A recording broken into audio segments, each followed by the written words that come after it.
पांच मास पर निखोज नाबालक उद्धार होती तेज पुरी जिला डेलांग थाना कुजर गाँव दुई निखोज नाबालक 5 मास पर उद्धार करिछि पुलिस। दुई नाबालक गोटे परिवार दुहे श्री पुरुषोत्तमपुर उच्च विद्यालय 10वीं श्रेणी में पाठ पढ़ुले। सेप्टेम्बर मास 30 तारिख में दुईटी साइकेल ट्यूशन जावाक कही घर को फेरी नथिले। पिलांक संधान न पाई परिवार लोके डेलांग थाना द्वारस्थ होते। विभिन्न स्थान में नाबालक निखोज पोस्टर लग जाइथिला। ଏହି ଘଟଣାରେ पुलिस ହାଇଦ୍ରାବାଦର एम महेश राज और एम मल्लेश राव को गिरफ्त କରିଛି। ତେବେ ହାଇଦ୍ରାବାଦରୁ ନାବାଳକଙ୍କୁ ଉଦ୍ଧାର କରିଛି पुलिस। जनवरी मासरे आम टीम आउटे आउ थे हैदराबाद जाइए सेठी भी जमती कहले आमे सब रेलवे स्टेशन सब जगार सीसीटीवी चेक कलु। जी एनजीओस अच्छा जो मैंने हैदराबाद बहुत सारा एनजीओस जो माइनर मिसिंग चाइल्ड उपर काम कर भी हेल्प नहीं कि आमे सर्च कलु।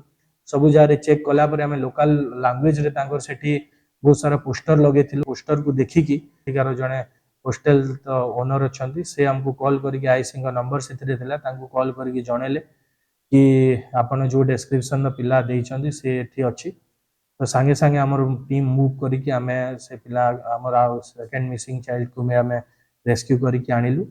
आनला परे तांको जहाँ भी फॉर्मालिटीज अछि पूरा हला परे तांको फैमिली मेंबर्स को हैंड ओवर करा।